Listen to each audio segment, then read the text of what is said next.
Oke, Bro. Ini kita rekam nih. Oke, sip.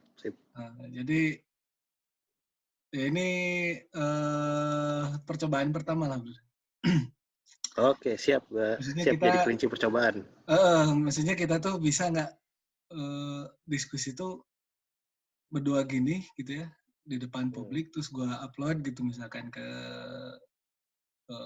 platform YouTube lah gitu. Itu tuh gimana gitu. Ya sebenarnya kan kalau artis mah udah enak lah ya ngomongin apapun gitu ya. Udah enak gitu. Masalahnya kan kita ngomonginnya sains gitu ya. Iya. Dan ini teh kayaknya harus dibiasain aja gitu. Iya. Nongkrong ke kafe gitu. Ngomonginnya sains gitu. Jadi sains itu jadi barang ringan itu bisa nggak gitu? Ya kan? Ya, gue ada beberapa cerita sih tentang itu, cuma ya mungkin nanti lah gue ya kayak misalkan di barat itu ya udah usaha ke arah sana tuh udah lama gitu. Dari mulai film dokumenter itu kan sebenarnya bentuk komunikasi aja gitu. Gimana sains dikomunikasikan ke orang-orang yang bukan saintis gitu kan, layman istilahnya ya. Tapi kan sekarang kayak yang lu bilang nih mungkin step lanjutannya gitu, gimana sains tuh bisa jadi common gitu di publik, itu lebih susah lagi gitu. Itu lebih susah lagi. Science communication untuk ke layman aja di barat tuh berjibaku gitu orang. Nah, sekarang kalau misalkan mau dijadiin mainstream lebih susah lagi menurut gua. Susah lagi. Itu. Tapi itu tantangan kita dan menurut gua ya itu tanggung jawab kita gitu. Gitu. Tetap harus diusahakan terus gitu. Iya. Soalnya Ya, kalau betul. misalkan ada penemuan-penemuan penting, ada hal-hal penting yang harusnya publik tahu tapi tidak terkomunikasikan dengan baik, yang salah kita. Iya, bukan publiknya kan? Dampaknya Bukan buruk. publik yang salah, kita yang salah. Nah, itu tanggung jawab kita ya. Ya kita dari in the first place kita kerjain sains kan salah satu tujuannya kan itu gitu kan. Altruism gitu ya. Altruism jadi bantu humanity gitu. Iya. Gitu. Ya tetap harus diusahain sih. Harus diusahain emang. Ya itu dia makanya kayaknya ini salah satu bentuk usaha lah ya kali ya. Iya. Nggak tahu nih, maksudnya orang-orang tuh kalau gua ini upload nih ya misalkannya, terus gua simpan misalkan di Facebook gitu ya. Ada yang mantengin nggak ngobrolan kita tuh? Ya susah diprediksi sih, artinya tergantung marketing lu juga akhirnya. Tergantung personal gua juga ya. Ya itu juga tergantung obrolan kita gimana gitu kan. Tapi kan marketing itu kan kadang-kadang tidak selalu mengandalkan konten gitu. Dalam artian ya kalau lu mau promosi kadang barangnya jelek juga, kalau promosinya bagus orang tahu juga gitu akhirnya. Iya. Ya nggak tahu ya kalau gue denger youtuber cerita gimana sih dia bisa promosi, kadang maksa temennya nonton gitu. Ada yang kayak gitu ya? Iya, gue denger tuh kebanyakan gitu youtuber Indonesia tuh ya awal-awal mereka mulai upload teman-temannya tuh dipaksain nonton gitu. Akhirnya kan nyebar gitu, baru dia dapat audiens. Ya kalau lu kan ini selebritis Bandung, lu bisa lah gampang lah, teman-teman lu kan terkenal semua. Enggak lah, Bro. Siapa coba selebritis Bandung yang kenal gua? Kalau gua mah kenal sama selebritis Bandung. Cuma selebritisnya nggak kenal gua gitu aja. Ya gitu tuh rocker teman kita tuh. Oh iya bener ya. Suruh nonton gitu kan. Ntar di komen gitu bagaimana ya, itu salah satu Strategi Hmm, promosi aja sih. si Rekti ya? Apa Ya, si kita Rekti bisa. ntar kita Ada lagi yang gue, suruh ngobrol bertiga aja di sini ya. ya, dia tuh S2 ya, bukan ya? S3 ya? S2 dia. S3 ya. Oh. S2, S2. Teknik lingkungan yang nggak tahu terakhir ya. Ya lu coba tanya-tanya lah dia minatnya apa. Kalau misalkan Hmm. apa gitaran ya bukan yang ngobrol ya ngejam aja sama lu gitu. Ya siapa tahu musiknya itu tuh scientific gitu. Ada yang bisa dibahas gitu. Iya, iya, iya. Iya. Bener, Iya, iya, aku gimana? ini ya eh, mulai ngobrolin tentang lu ya. Silakan, silakan. Jadi kan lu tuh S1 ITB ya. Lulus tahun Iya. berapa tuh? 2000 2005 gua. 2005. Iya, 2005. 2005 IPK nggak April usah kalau nggak salah. diomongin kan. Ya, sama aja lah sama yang lain. Nah ini betul. Udah gitu tuh lu masuk ke NTU tuh tahun Akhir 2007, November. oke 2007. Hmm. Nah, Jadi bisa dibilang 2008 lah gue masuk. 2008 Bisa. awal tahun gitu ya. November 2007 gue pindah ke Singapura, masuk NTU. Masuk NTU. Dan itu tuh jadi researcher ya. Jadi istilahnya tuh dulu project officer dulu tuh istilahnya. Hmm. Oh, project officer. Jadi kalau lu gelar lu S1, Hmm. jadi mau bekerja sebagai staff riset, Hmm. title-nya tuh project officer. Oh, Nah, itu yang kasta paling rendah tuh emang. project officer kantor eh, project kantoran, kantor proyekan. Petugas, Petugas petugas staff proyek, gitu ya. petugas Staff. proyek. Ya. Nah, tapi lu tuh ini ada tulisan nih tahun 2006 sama 2008, ya kan? Iya. Sama Pak Edvin Iya, iya. tentang spatio-temporal climatic change, berarti udah ngomongin perubahan iklim ya. Sama Ya, eh, long-term spatial and temporal analysis of the climate trends in Brantas catchment area. Ini juga udah iya, iya. ngomongin climate change juga ya. Iya, iya betul. Yang satu ke geografi, jurnal geografi UGM ya kayaknya itu ya. Ya, jadi sebenarnya itu paper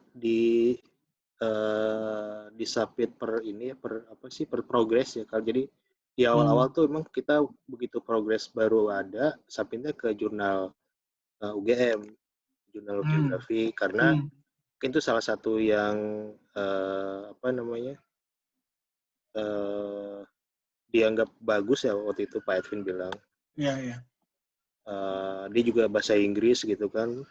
Ya udah kita sampai di situ. Terus begitu ada progres lagi, makin banyak diskusinya, ditumpuk semua sama Pak Edwin dimasukin ke jurnal internasional yang levelnya lebih tinggi lagi gitu. Ya, ya, ya. International Journal of Climatology. Gitu. Hmm. Jawa Itu sih. Timur. Itu jadi gimana Jawa Timur tuh kalau dari cerita lu tuh? Iklim Jawa Timur tuh gimana jadinya? Sebenarnya kalau di paper yang 2008 memang diskusinya agak apa ya? Uh, ada banyak diskusinya gitu, nggak cuma soal Hmm. climate change doang gitu. Hmm.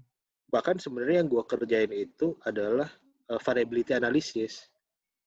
Oh. Variability analysis beda sama climate change loh. Climate change itu trend analysis. Iya, iya, iya, iya, iya. Ya. Nah, ya kan? Kalau Ah, variability justru trendnya kita hilangin. benar. Kita hanya ngelihat variasinya aja. Oh. Nah, itu diskusinya ada semua di paper itu memang. Jadi kalau yang gue kerjain untuk untuk TA gue, tugas akhir itu Oh, itu tugas variability akhir. analysis. tugas akhir gue waktu 2005 itu. Oh, terus dijadiin Dipublish, jurnal. jadiin paper. Jadiin paper. Keren ya. Gitu. Kirain Ya, gue proyek yang berbeda waktu itu. coba dikembangin memang. Yang TA gue itu cuma yang variability analisisnya aja gitu. Oke. Gitu. Yeah. Sebenarnya variability analysis tuh hanya mengeksplor pola utama, pola cuaca utama yang ada di Jawa Timur, terutama di lokasi-lokasi sepanjang daerah aliran Sungai Brantas. Gitu. Ya, hasilnya sebenarnya sih tidak terlalu mengherankan ya, bahwa itu ada pola tahunan yang puncak hujannya itu berhubungan dengan monsun barat kalau bahasa kita sekarang ya, atau boreal winter. DJF itu Desember, Januari, Februari. Gitu ya. Terus ada pola spasialnya lah, ternyata di daerah dataran tinggi itu curah hujan lebih tinggi gitu ya. Itu juga ini nggak terlalu heran ya, itu efek orografis dan lain sebagainya gitu. No wonder gitu ya, sebetulnya no wonder. Nah, tapi memang sama Pak Edwin dieksplor lagi, dikembangin lagi kajiannya. Ada 2 kalau nggak salah di situ. Jadi ada trend analisis tadi itu, trend analisis masuknya climate change. Sama dia bicara ada ENSO kalau nggak salah. Ada ENSO, ini gue nggak ikutan, dia yang bikin nih. Oh iya. Nah, yang trend analisis ini menarik sebab analisisnya sebenarnya simple. Jadi karena kita punya data agak panjang tuh, kalau nggak salah dari tahun 50 apa ya, lupa gue. Data observasi? Observasi. Data stasiun di sepanjang Das Brantas di lokasi-lokasi dam. Itu datanya PU juga sebenarnya itu. Oke. Baiknya Pak Edwin gitu. Nah, analisisnya sederhana. Jadi di setiap tahun itu dihitung jumlah bulan keringnya. Jadi bulan kemaraunya itu berapa bulan. Nah, habis itu dibikin analisa tren. Gitu. Ternyata makin ke sini jumlah bulan kering tuh makin banyak. Gitu. Gue lupa angkanya ya. Mungkin 6 jadi dari 2-3 bulan jadi 4 bulan gitu. Ini nggak masuk model ya? Nggak model. Benar-benar dari observasi ya? Murni empiris. Oke. Nah, di situ bicara climate change-nya gitu loh. Ketika trend analisis dilakukan terhadap bulan kering di Das Brantas, ternyata bulan keringnya makin banyak gitu. Gitu. Nah, akhirnya ini juga dibawa sama Pak Edwin jadi bahan buat materi nulis untuk IPCC. Gitu.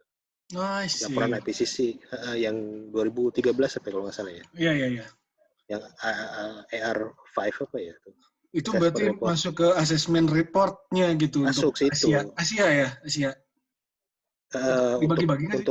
Untuk impact, untuk climate impact apa ya? Kayaknya dibagi ya. Gue nggak pernah terlalu detail yang ngelihat laporan itu, tapi ya citasi paper itu ada di situ. Gitu. Oke. Keren dong. Keren berarti. Ya cukup senang sih gue. Tapi itu ya apa ya?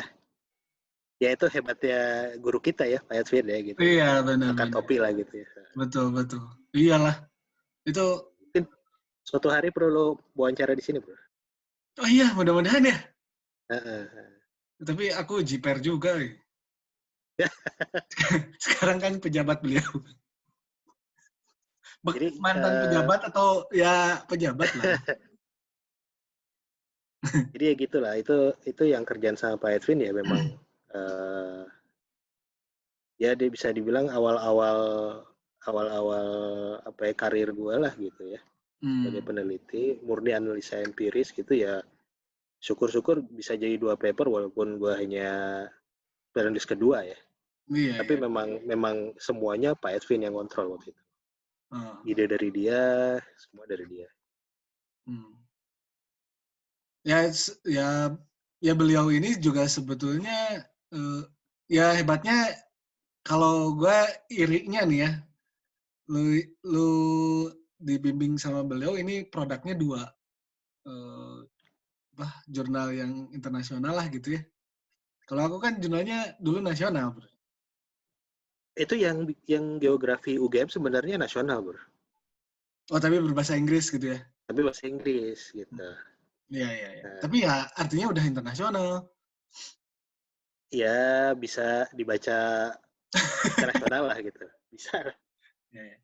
Nah kan itu tuh di entah siapa yang ngasih kategori ya. Jadi kalau jurnal internasional itu ini kriteria Indonesia ya. Oh, ada ya Jurnal gitu ya. internasional itu adalah jurnal dengan editornya atau editorial boardnya gitu ya, itu minimal 4 negara. Oh Gitu. gitu. Jadi Oke, oke. kalau misalkan jurnal geografi ini editorial boardnya ada lebih dari 4 gitu, mungkin ini bisa disebut juga ini international journal gitu. Internasional ya.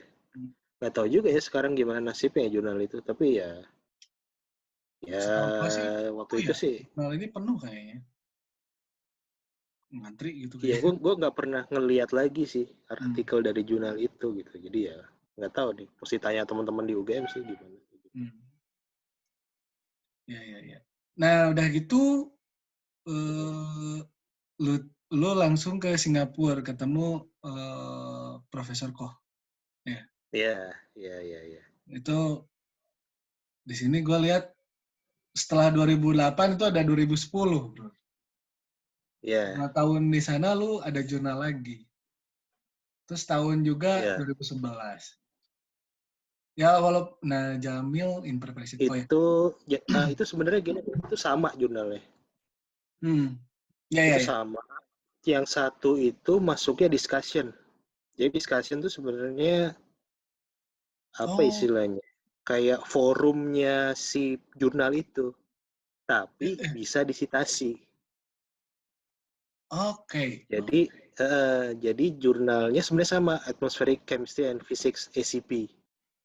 Ah, Nah, salah satu daya tariknya ACP itu karena dia bisa dimasukin ke discussion hmm, hmm, hmm. yang juga bisa disitasi. Jadi kalau misalkan gagal, oh dia nggak naik ke publikasi, itu Hmm. diskusinya tetap bisa disitasi. I see, I see, I see. Nah, kalau naik ke Oh, oke. publikasi, dia jadinya dapat dua kita. Hmm. Gitu. Oh, bisa gitu ya. Uh, Ini equatorial waves in tropical ratio. Nah, ini kan sebetulnya yang gua tahu nih ya, lu tuh di sana itu kan sebenarnya mau ngomongin NGO, apa sebagian besar hidup lu kan di NGO ya? Benar nggak sih? ya salah satu misi gue ke Singapura di awal itu memang diharapkan gue melakukan analisa MJO. Uh-uh. MJO. Tapi mungkin dijelasin dulu ya MJO itu apa ya. Oh iya Kan dong. takutnya Ini banyak yang kan, ngerti. Ya mungkin singkat aja ya gue coba ya. iya ya.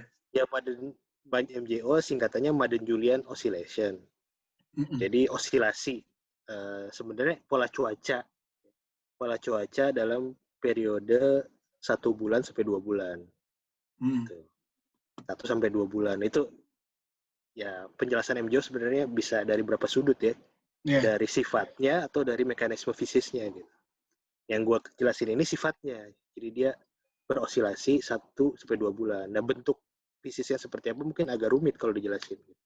Iya, pusing, pusing. Tapi kalau kita bisa menjabarkan mekanisme MJO, berarti prediksi cuaca Oke, oke. dalam dalam rangka waktu 1 bulan itu bisa setengah bulan tuh, karena peaknya kan jadi kalau wave gitu kan 1 bulan, Mm. tapi kan bisa setengah bulan, bisa Iya. 1/4 bulan polanya kan. Mm. Jadi dari mungkin hitungannya seminggu ya, seminggu sampai sebulan itu bisa lebih bagus prediksi cuaca gitu. Iya, iya, iya. Gitu. Nah, itu motivasi utamanya itu sih. Gitu. Tapi ini kerja berat sih, susah memang. Karena pola Mm. cuacanya ada istilahnya tuh stokastik gitu, agak-agak random gitu. Hmm. Magnitude-nya, polokasinya gitu. Walaupun mekanismenya ya juga agak-agak berubah sedikit dari satu longitude ke longitude lainnya gitu. Nah, jadi memang susah untuk diidentifikasi. Jadi metode mengidentifikasinya aja tuh orang masih terus ngembangin. Oh, Terus oke. kembangin. Jadi waktu itu gue di Singapura dikasih challenge-nya itu untuk mengidentifikasi pola cuaca MJO. Nah, memang targetnya itu daerah Malay Peninsula, Semenanjung Melayu itu. Oke. Nah, jadi data yang gue pakai itu dari Semenanjung Melayu lokasinya, dan datanya itu data radio sonde. Oke. Data upper air. Jadi radio sonde itu kita nerbangin alat gitu kan, pakai balon gitu lah. Ya, ya. Ya lu tau lah, gue jelasin ini buat pemirsa. Radio sonde ya. Ada balon ke atas, terus dia merekam variabel cuaca Balonnya gitu lah. dipasangin alat, alatnya ngerekam parameter cuaca, ada suhu, Ya, temperatur, kelembaban, terus anginnya diukur dari bawah gitu. Ya, ya, ya. Nah, oke Dan bro. gue pakai data itu. Oke bro. Ini lu mengidentifikasi ya maksudnya. Tapi kan gini bro, ini kalau kayak bom gitu ya, kan itu punya cara tuh. Itu tuh nggak cukup. Yang RMM itu. RMM ya namanya. Nah ya. Singkatan dari apa lagi itu? Ya, real time Madden Julian, apa ya satu lagi ya, indeks multi Ya, parameter apa indeks. pokoknya RMM itu RMM. Jadi ya kalau kita nggak tahu ini metodenya siapa ya, cuman ini dipakai di websitenya BOM ya, Ya. Badan Meteorologinya Australia lah. Untuk Ya. mendeteksi MJO gitu. Nah, ini gue bisa jelasin. oke. Jadi RMM itu real time multivariate MJO index, gue ingat sekarang RMM. Nah, jadi indeks yang dikembangkan oleh orang Australia untuk mengidentifikasi pergerakan MJO. Nah, indeks ini mungkin secara simpel bisa gue bilang sifatnya global. Oke. Jadi dia mengidentifikasi MJO secara global gitu. Karena MJO itu pergerakannya dari barat ke timur. Nah, itu pergerakan globalnya memang bisa diamati menggunakan indeks ini. Apakah indeks ini bisa dipakai untuk melakukan analisa MJO lokal? Bisa. Tapi itu hanya satu cara aja gitu, untuk melihat respon lokal terhadap pola pergerakan MJO gitu. Nah, di sisi lain kita juga tahu bahwa MJO ini sebenarnya konveksi. Konveksi itu lokal. Oke. Konveksi pola cuaca konveksi yang bergerak ke arah timur. Nah, konveksi itu kan lokal. Jadi sebenarnya ada perspektif alternatif untuk mengembangkan indeks langsung dari catatan lokal sendiri. Ya, konvektifnya, aktivitas konvektifnya sendiri gitu ya? Cuaca lokal itu sendiri. Nah, perspektif itu yang kita pakai. Karena kalau kita bikin indeks MJO yang lokal, maka penerapannya untuk kebutuhan lokal mungkin jadi lebih aplikatif gitu nanti, untuk prediksi, jadi kan gini, ini agak rumit penjelasannya ya. Indeks MJO itu sebenarnya proyeksi dari data yang ada terhadap pola MJO. Oke. Sip. Nah, data yang ada ini diproyeksikan. Cocok nggak nih sama pola ini? Cocok gitu. Indeksnya positif, bagus gitu ya. Nah, kalau kita mau bikin sistem prediksi lokal, gitu, maka yang tepat ialah data lokal ini diproyeksikan ke pola lokal juga, gitu. Bukan Iya, pola iya. global, gitu. Nah, itu yang sebenarnya targetnya mau ke arah sana waktu itu. Jadi bikin indeks, kemudian nanti data prediksi cuaca diproyeksikan ke pola itu. Pola itu. Lokal gitu ya, lokal Iya, iya. Semenanjung Melayu ya, Hmm. Malay Peninsula gitu. Hmm. Hasilnya adalah prediksi MJO lokal. Iya, iya, iya. Gitu. Jadi dulu tujuannya sebenarnya ke arah situ ya. Sekarang kan polanya harus ada dulu. Nah, itu tugas challenge yang Yang sedang gua kerjakan. tadinya lu mau ini ya. Nah, Hmm. pakai data radio sonde. Ya. Nah ini sebenarnya kalau gue lihat lu masih banyak nih in preparation-nya gitu ya. Nah, Uh, ya itu dan gue masih bisa masih MGO gitu. jadi yang terpublish tahun 2010 11. dan 2011 itu sebenarnya jadi kan data radio sonde itu nggak gampang ya nyarinya ya. Jadi Iya. kita cari sumber database-nya dari mana, akhirnya kita mutusin ambil sumber database dari ada website-nya Universitas Wyoming gitu ya. Begini sekarang udah pada tahu, banyak orang udah tahu ya. Cuma Oke. masalah data itu tidak tidak quality controlnya uh, belum belum optimal gitu. Hmm. Nah, akhirnya gue spend banyak waktu untuk melakukan QC terhadap data radio sonde itu. Dari sana. Ini lu cakupan lu berapa banyak? Itu hanya radio sonde Singapura aja atau BMKG juga masuk? Nah, nah untuk analisa MJO memang hanya Malay Peninsula. Mm-mm.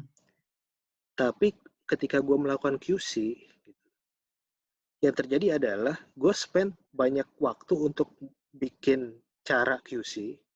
Ya akhirnya kita mutusin ya udah deh, coba cari data sepanjang tropis gitu ya, di Oh. sebuah daerah tropis itu lu QC aja semua gitu. Habis Mm-mm. itu kita lihat polanya, akhirnya sama prof gua waktu itu terciptalah paper itu gitu loh. Oke. Gitu. Oh, gitu ya. Gitu. Itu sebenarnya spin off dari ketika gue bikin QC data radio sonde. Gitu. Oh. Akhirnya malah jadi ngelihat pola angin. Hmm. Keren Kayak juga. gitu. Ya itu apa ya kreativitas prof gue ya waktu itu gue sendiri nggak kepikir ya bisa ditulis ke arah sana gitu. Tapi di situ ada diskusi teoritisnya juga yang benar-benar itu murni prof gue yang bikin. Hmm. Makanya dia jadi penulis pertama gitu. Iya, iya. Mereka tuh bisa kayak gitu ya. Maksudnya dalam proses gitu, sebenarnya prosesnya tujuannya apa, ketemunya apa, ditulis gitu ya. Iya iya iya Ya, iya iya. punya kemampuan itu tuh, Ya pengalaman jam terbang bro. iya. Sebab kan perspektif macam-macam ya, teoritis, aplikatif, Dan ini empiris macam-macam. di sini juga judulnya ada statistical dynamics gitu ya. Hmm. Hmm. Jadi ya apa karena gua QC memakan banyak waktu, akhirnya jadi paper itu. Dan setelah itu baru gua ngerjain MJO gitu loh. Iya, iya, iya, iya. Hmm. Oke. Ini lu mau niat masih berniat untuk masukin ini nggak? Ini ada in preparation 1, 2, 3, 4. Ya, yang duanya kayaknya ini masih tentang MGO. Ini lu Ya, masih masih ini masih mau masukin. ini gue masih mikir-mikir ya, belum belum ada keputusan apa-apa. Jadi sebenarnya untuk studi identifikasi pola MJO itu sebenarnya udah selesai. Studinya udah selesai, papernya, draftnya sebenarnya udah ada. Hmm. Cuman karena gue habis itu sibuk tesis, sibuk S3, Nah. dan prof gue pindah kampus, akhirnya kita nggak kepegang gitu. Ya. Kita nggak kepegang gitu. Itu ya dalam tanda kutip terbengkalai lah. Terbengkalai. Lu Nah, tuh S3 tuh kapan sih? 2013. 2013. Ya. Itu langsung S3 ya? Nah, gitu. S1 langsung S3. Yang paper satu lagi tuh yang in preparation juga, itu sebenarnya lebih keren lagi. Karena gini, gue kasih gambaran dikit. RMM yang indeks MJO global itu hanya mencakup 12% dari variasi pola cuaca tropis, bro. Anomali ya. Oke. 12%. Gitu. Nah, sisanya tuh apa?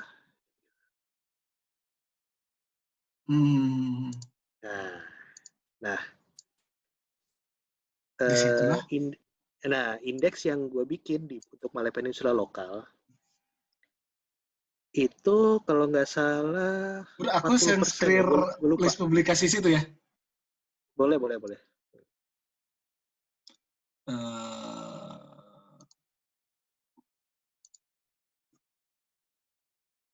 Ya,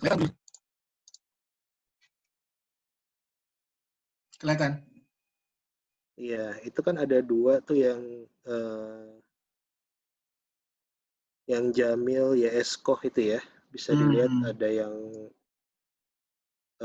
mungkin lu tunjuk aja, bro. Posisinya biar orang bisa lihat atau di highlight atau di apa gitu. Yang interseasonal ya.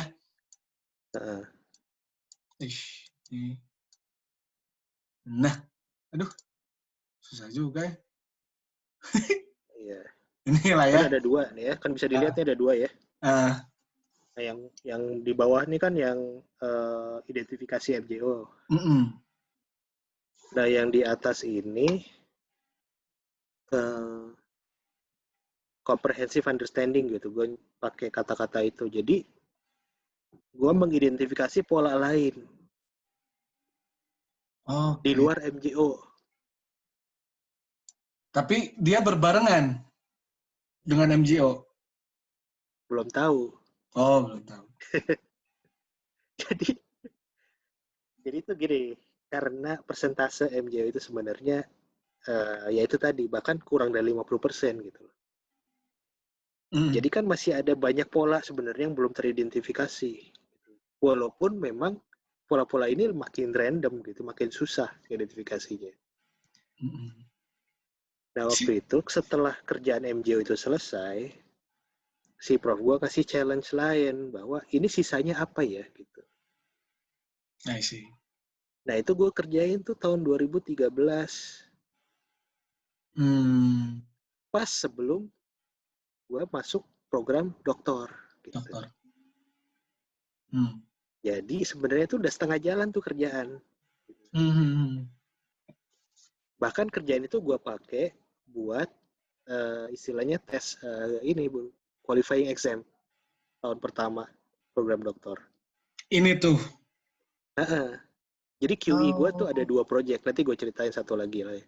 Tapi salah satunya ialah gue pakai analisa intraseasonal di luar MJO. Iya ya, yang ini berarti kan yang atas ini ya, yang jadi memang ada pola lain yang gue identifikasi gitu. Nah itu apa fisiknya seperti apa kita belum sampai situ waktu itu gitu. Baru identifikasi polanya aja. Gitu. Itu sebenarnya lebih keren sih. Tapi ya akhirnya gue sibuk kuliah, gue sibuk tesis, ya lagi-lagi terbengkalai gitu. Ya. 2000 berapa? 15. 2013. 2013. Masuk 2014 lah. 2014.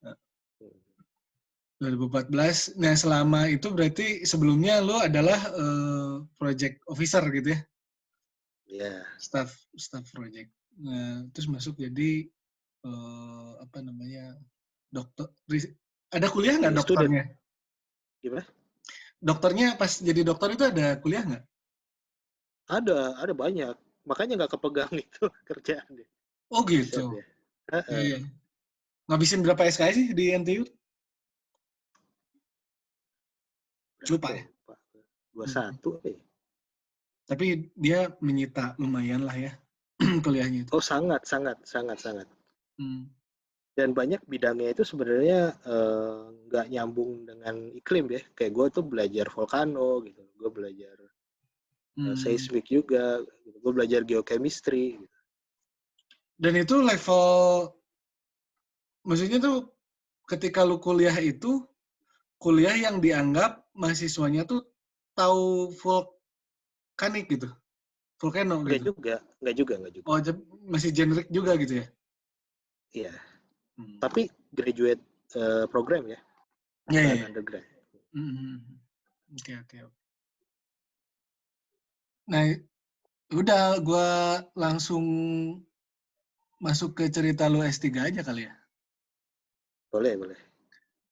S3 lu 2000 berapa tadi? 2015. Masuknya 2013 gue. 2013. Heeh. Beres tuh 2000 beres ya. Sebenarnya tesis gue submit 2018. submit 2018. Tapi gue lulus 2019. Oh, di akhir-akhir itu ya. Karena harus revisi. Iya, iya, iya, iya. Heeh. Ya, ya, lu inilah ya waktu itu kan gue sering apa ya? Sering WA lu atau apa gitu ya. Pokoknya lu sibuk lah waktu itu. Apa harus ngejar revisian apa segala rupa ya. Nah, ini Hmm. lu ganti ganti ganti jalan itu bukan ganti jalan ya. Belok arah gitu itu pas kapan tuh? Iya. Terus Nah, ini memang murni program S3 tuh. Jadi hmm, ketika gue daftar S3, kan harus ada topiknya tuh. ya, Nah, nah waktu itu karena sekolah gue itu di dalamnya itu banyak geologis, geologis. banyak geologis Geologis. yang juga ada yang bahas expertise-nya itu climate proxy. Climate proxy. Jadi tema apa topik bahasa mereka tuh iklim paleoclimate gitu, iklim purba lah gitu. Hmm. Nah, akhirnya mereka dan prof gua itu si Prof Koteong itu kolaborasi lah ya, kolaborasi gitu. Hmm. Karena Prof Koteong itu bahas iklim saat ini, pakai model segala macam, ya mereka mau kolaborasi gimana ilmu modelingnya si Prof gua itu diterapkan untuk kasus-kasus paleo, Ya. kasus paleo. Nah, akhirnya memang proyek itu udah ada duluan gitu. Hmm. Dan akhirnya program S3 gue tuh dimasukkan ke situ gitu. Oh, oke. Dimasukkan ke situ gitu. Dan Sebenarnya udah by program ya. Lu tuh dan di tim itu gitu ya. Di tim paleo itu ya. uh, uh, Jadi nggak belok, maksudnya beloknya itu emang sudah direncanakan gitu ya. sudah direncanakan, memang sudah direncanakan. Bahkan dulu sempat mau dihubungkan tuh antara MJO sama kasus paleo Wah, buset. gitu. Cuman masalahnya akhirnya kalau bahas MJO untuk kasus paleo nggak ada verifikasinya. Iya, iya. Jadi kita ya ngawang-ngawang aja ngomongin model MJO-nya gini. Jadi kurang apa ya, kurang nyambung ke orang-orang paleonya gitu ntar. Hmm. Ya. Jadi memang kalau kasus paleo kita hanya bicara large scale, iklim, monsoon, enso gitu-gitulah. Ya, ya. Apakah Kalau bisa ke ditarik ke gimana? skala intraseasonal gitu, bridgingnya susah gitu ya. Belum, belum. Walaupun nggak tidak menutup kemungkinan loh. Hmm. Sebab kenapa gue bilang gini? Sebab untuk future projection kan bicara MJO udah banyak. Bener. Nah, Oh future iya. projection bicara MJO, kalau Iya. simulasi ke belakang bicara MJO kan boleh juga sebenarnya gitu. Iya, Jadi bisa bisa juga. juga. Iya. Jadi waktu itu ya akhirnya diputuskan kita nggak bicara MJO, gitu. Kita bicaranya monsoon waktu itu. Hmm. Mau bicara monsoon waktu itu. Rencananya. Gitu. Rencananya. Rencananya. Hmm. Gitu. Ya akhirnya ya memang gue mulai program S3 itu untuk membahas itu. Walaupun di awal-awal tahun itu agak keteteran. Karena sibuk kuliah, sama kerjaan MJO-nya masih Masih jalan. ada gitu. Oh, Jadi kira keteteran memang. lumayan ya. Ada 3 beban ya. Ada 3 gitu. Hmm. Dan Jadi gue gimana? lu terusin aja dulu. Gimana tadi? Akhirnya 2 tahun pertama itu karena rencananya mau pakai global model, ya gue Hmm. hanya apa ya, semacam persiapan teknis aja gitu. 2 tahun pertama. Nyoba persiapan teknis, ngecek apa misalkan data Lensi distribution seperti apa, Lensimas itu seperti apa gitu ya, peta yang dipakai seperti apa, ada nggak datanya, baru sebatas itu aja gitu. Baru gue bisa full time ngerjain tuh 2016 bayangin. I see. 2016. Itu lu pakai duit apa, Bro? Hidup di sana sama bayar sekolah? Oh, kalau support 100% dari kampus, Bro. Kalau dananya dari pemerintah Singapura. Dana proyeknya pemerintah. Pemerintah Singapura. Pemerintah Singapura. Jadi apa scholarship-nya semua dari pemerintah Singapura. Ya. Dan tidak ini ya, tidak terikat. Tidak terikat itu Programnya artinya tidak terikat. Jadi ada program beasiswa yang terikat, setelah selesai mesti kerja dulu di situ. oh. Banyak kalau di Singapura ada beberapa program begitu. Nah di yang tempat gue itu beruntung nggak begitu. Jadi setelah selesai ya terserah mau kemana. Ya itu dalam 2013 sampai 2018 tuh dibiayain mereka Iya, semua. iya betul. Wah, beruntung banget ya. Ya lumayan lah.